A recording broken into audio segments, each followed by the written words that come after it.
semester 4 dari mata kuliah evaluasi pembelajaran bahasa Indonesia, ingin mewawancarai Ibu sebagai guru bahasa Indonesia.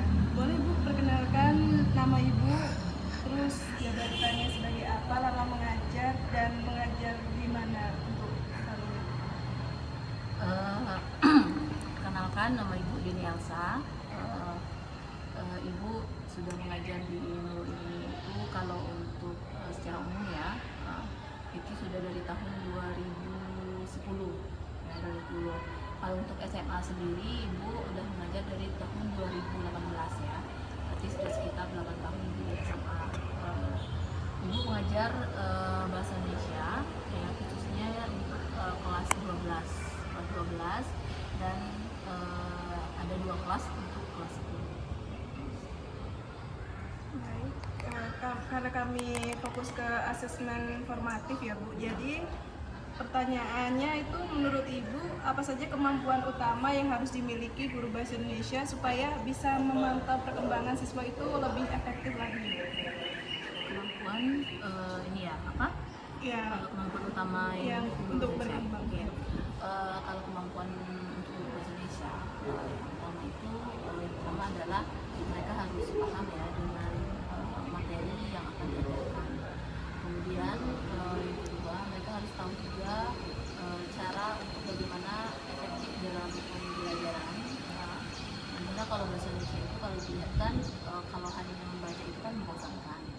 Nah, harus punya apa ya, kreativitas bagaimana anak-anak itu tidak bosan dalam pembelajaran bahasa Indonesia.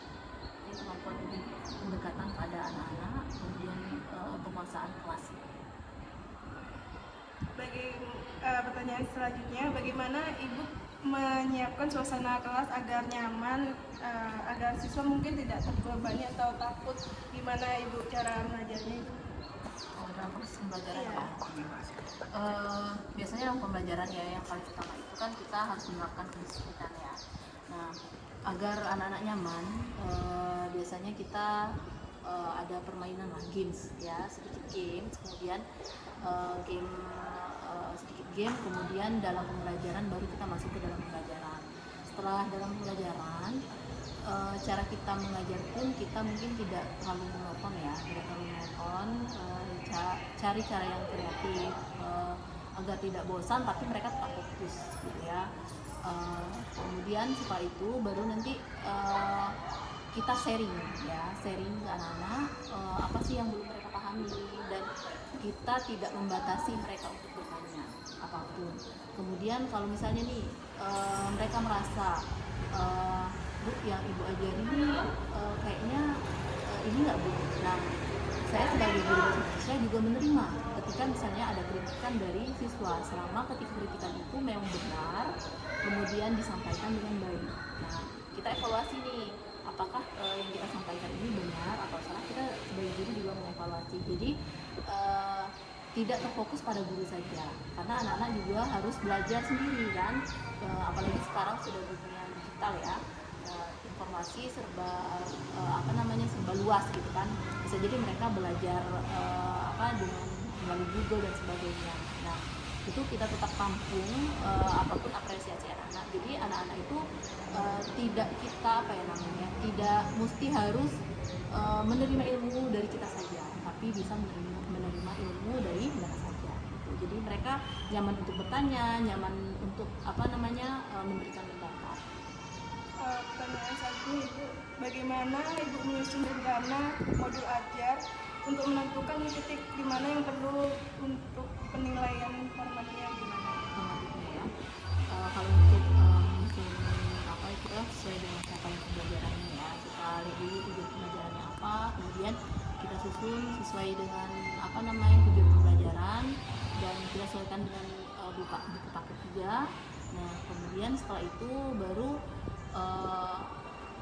kita evaluasi ya, kira-kira materi atau tujuan pembelajaran mana yang belum mereka capai. Nanti kita bikin modul ajaran baru untuk lebih memahami materi yang belum kita sampaikan, belum mereka pahami ya. Selanjutnya Ibu udah menjawab nih pertanyaan tadi. Apa aja sih kalau boleh tahu Bu media yang sering digunakan digunakan untuk mengecek pemahaman siswa di tengah pelajaran?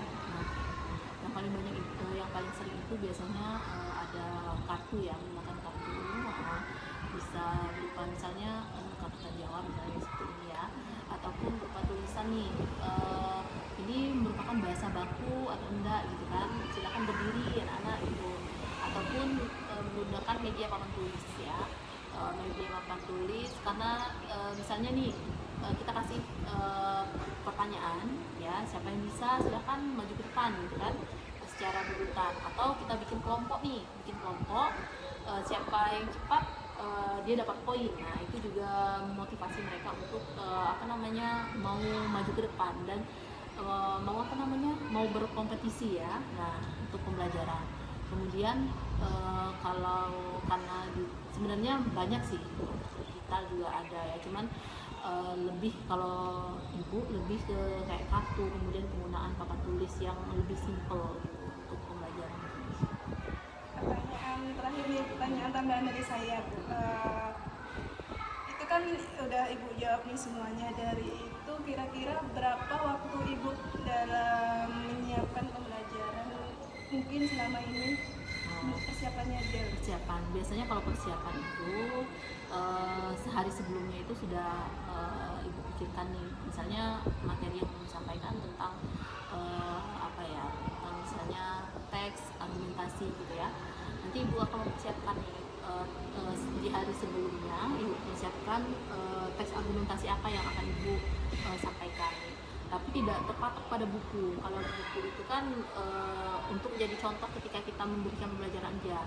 Nanti ibu print nih ya teks argumentasi dengan judul yang berbeda. Nanti kita buat kelompok. Nah baru nanti kita share ketika kita mengajar. Jadi memang di hari sebelumnya itu sudah dipersiapkan apa yang ingin disampaikan, kemudian teks apa yang ingin kita sampaikan ke anak-anak. Nah itu kemudian bagaimana kegiatan apa saja yang mau kita ajarkan ke anak-anak. Nah itu sudah kita siapkan di hari sebelumnya. Nah sebenarnya kalau jadi guru kan mudah ya, maksudnya itu untuk persiapan itu kita perlu persiapan itu sekali saja, dan itu berlaku untuk setiap kelas yang kita ajar gitu kan. Jadi lebih bisa maksimal, misalnya kita tuh ngulang-ngulang materi. Nah, misalnya kelas 12 hari ini 12 F1 dengan materi ini. Nah nanti kita ngajarnya dengan dengan persiapan yang sama nanti di 12 F2. Jadi dengan satu persiapan itu bisa untuk mengajar beberapa kelas. Sebenarnya lebih mudah gitu ya. Berarti hari sebelumnya. Pertanyaan selanjutnya, bagaimana cara ibu melakukan penilaian saat siswa sedang asik berdiskusi kelompok agar tidak mengganggu konsentrasi mereka? Biasanya kalau diskusi kelompok itu ibu melakukan observasi. Nah kita lihat dari ibu ini ya ngelakuinnya berkeliling ya, observasinya berkeliling. Kemudian kita tanya setiap kelompok mana yang lebih paham. Kemudian kita juga perhatikan mana anak yang aktif, mana yang tidak. Ya. Jadi kita catat siapa yang kerja atau enggak. Jadi setiap anak kelompok itu tidak semua nilainya sama. Ya, walaupun mereka kerja sama. Nah, karena pasti ada dalam satu kelompok itu yang memang malas tidur. Nah, itu jadi catatan kita. Jadi kita melakukan secara observasi. Jadi mereka nggak tahu nih kita nyatat. Ya, makanya tidak ganggu mereka, tidak tahu. Kita sebagai guru itu pasti tahu kita nanti anak yang benar-benar serius, anak yang benar-benar nggak serius ketika belajar. Jadi kita berikan catatan. Selanjutnya itu, jika di tengah penjelasan ada siswa yang terlihat bingung, langkah formatif apa yang spontan ibu lakukan untuk membantu mereka saat itu juga? Kalau misalnya ada yang tidak paham di saat penjelasan, itu tidak menutup kemungkinan harus misalnya menyelesaikan materi itu baru misalnya sebenarnya gini ya, kalau anak-anak itu biasanya mereka di tengah pembelajaran itu tidak terlalu terlihat bingung. Nah, tapi lebih terlihat kalau misalnya untuk penjelasan secara menonton itu terlihat ngantuk, malas. Nah itu palingan ya. Nah pada saat selesai penjelasan itu baru kita ajukan dulu siapa yang ingin bertanya. Nah ketika misalnya biasanya nggak ada yang mau bertanya, entah malu entah apa. Tapi ketika itu kita berikan pertanyaan pemantik. Nah, terutama kepada anak-anak yang misalnya nih ketika kita menjelaskan dia tidur, kita menjelaskan dia ngobrol sama temennya, kita kasih pertanyaan. Kalau dia tidak bisa jawab berarti materi itu dia belum paham, dan kita jelaskan ulang. Selanjutnya, Bu, dalam pembelajaran bahasa Indonesia, bagaimana cara Ibu menilai kemampuan berbicara atau menyimak siswa secara langsung tanpa harus menunggu ujian akhir? Itu biasanya kalau dalam diskusi kelompok ya, biasanya dalam presentasi, kemudian seperti yang kita sampaikan tadi ya, kalau presentasi kita lihat nih semuanya presentasi wajib ya, semuanya kita bisa tahu ini memang dia benar paham atau enggak, yang lihat textbook dan sebagainya gitu, kita tahu mana anak yang memang cara berkomunikasinya bagus ya, mana yang tidak. Kemudian kalau untuk evaluasi yang menyimak, nah itu kita bisa dengan mengajukan pertanyaan-pertanyaan sesuai dengan materi yang kita ajarkan pada saat itu. Pertanyaan selanjutnya mengenai evaluasi. Bagaimana cara Ibu memberikan masukan kepada siswa yang sering melakukan kesalahan agar mereka masih paham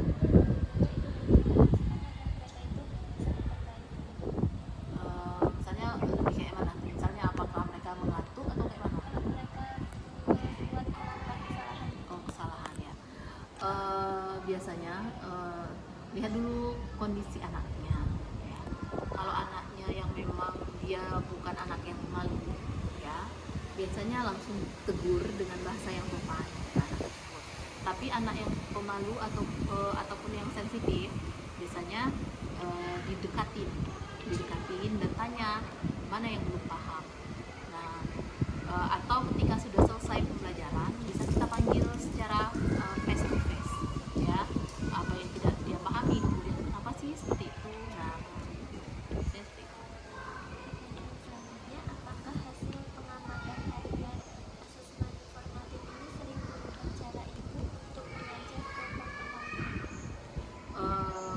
Ya bisa ya, karena kan itu salah satu jadi bahan evaluasi ya dalam pembelajaran.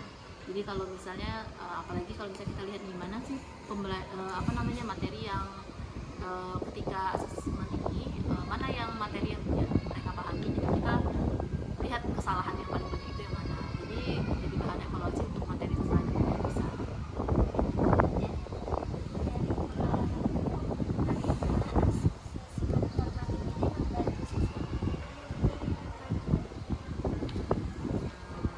Lebih mandiri dari segi apa misalnya?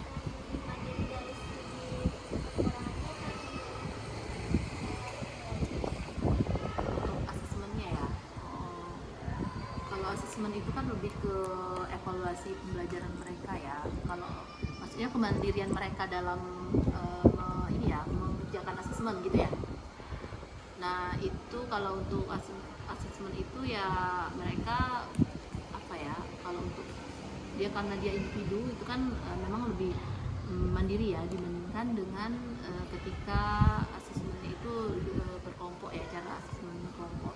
Jadi ya cukup membantu lah untuk ini, selain dari misalnya kita memberikan pertanyaan secara lisan ke anak-anak.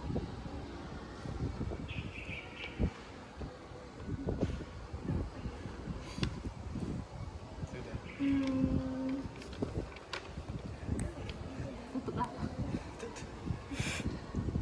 Mungkin itu saja dari kami, Bu, pertanyaan-pertanyaan kami.